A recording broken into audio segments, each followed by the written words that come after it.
જેનીબેન ઠુમ્મર અને હીરા સોલંકીના જમાઈ ચેતન શિયાળ વચ્ચે વિવાદ વધતા થઈ આ મહિલાની એન્ટ્રી પછી જુઓ શું થયું।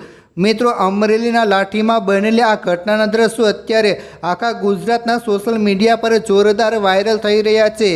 એક તરફ કોંગ્રેસના મહિલા નેતા જેનીબેન ઠુમ્મર અને બીજી તરફ છેલ્લી ઘડીએ આખો પાસો પલટી નાખનાર ભાજપના નેતા ચેતન શિયાળ।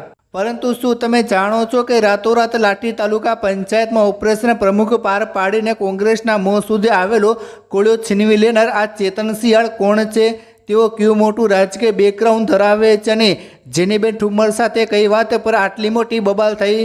આજે આ વિડીયોમાં આપણે ચેતન શિયાળની અંદરની સ્ટોરી જાણીશું, જે જાણીને તમારો હોશ ઉડી જશે। મિત્રો, સૌથી પહેલાં આપણે એ જાણીએ કે ચેતન શિયાળ કોણ છે। મિત્રો, ચેતન શિયાળ એટલે અમરેલી જિલ્લાના રાજકારણમાં ઉભરતો અને ખૂબ જ પ્રભાવશાળી ચહેરો। તેઓ મૂળ જાફરાબાદના ચંદ્રકાંતભાઈ શિયાળના પુત્ર છે। સામાજિક અને વ્યવસાયિક પૃષ્ઠભૂમિ ધરાવતા ચેતન શિયાળ નાની ઉંમરમાં જ સંગઠનના રાજકારણમાં સક્રિય છે। તેઓ અમરેલી જિલ્લા યુવા ભાજપના પ્રમુખ તરીકે લાંબા સમય સુધી કામ કરી ચૂક્યા છે અને હાલમાં તેઓ અમરેલી જિલ્લા ભાજપના મહામંત્રી જેવી મોટી જવાબદારી સંભાળે છે। પરંતુ તેમનું સૌથી પાવરફુલ કનેક્શન છે તેમનું સાસરું। જ્યાં મિત્રો, ચેતન શિયાળ રાજુલા જાફરાબાદ બેઠકના ભાજપના સિનિયર અને દબંગ ધારાસભ્ય હીરાભાઈ સોલંકીના જમાઈ છે। હીરાભાઈની દીકરી સાથે તેમના લગ્ન સામાજિક રીતિ રિવાજો અને કૌટુંબિક સહમતિથી થયા છે। હીરાભાઈ સોલંકી અને પરસોત્તમભાઈ સોલંકીનું કોળી સમાજ અને સમગ્ર સૌરાષ્ટ્રના રાજકારણમાં કેટલું મોટું કદ છે તો આપણે બધા જાણીએ છીએ। બસ આ જ રાજકીય કુને ચેતન શિયાળને વારસામાં મળી છે। જેનીબેન ઠુમ્મર સાથે વિવાદનું અસલી કારણ શું? મિત્રો, હવે સવાલ એ થાય છે કે અમરેલીના લાઠીમાં કોંગ્રેસના નેતા જેનીબેન ઠુમ્મર સાથે ચેતન શિયાળને શા માટે ઘર્ષણ થયું હતું?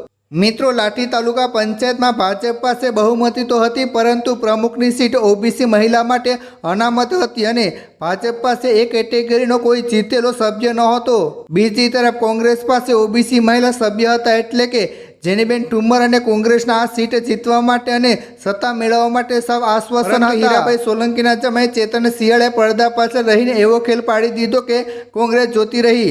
તેમણે આમ આદમી પાર્ટીની ટિકિટ પરથી વિજેતા બનેલા ઓબીસી મહિલા સદસ્ય રમીલાબેનને ભાજપના સમર્થનથી પ્રમુખ બનાવવાનો માસ્ટર પ્લાન ઘડી નાખ્યો।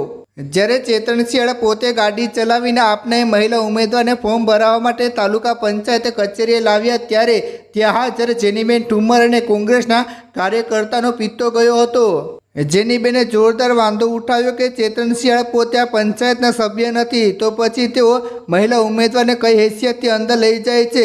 બસ આ જ વાત પર બંને પક્ષો વચ્ચે ઉગ્ર બોલાચાલી થઈ, તું મેં થઈ અને મામલો ધક્કામુક્કી સુધી પહોંચી ગયો।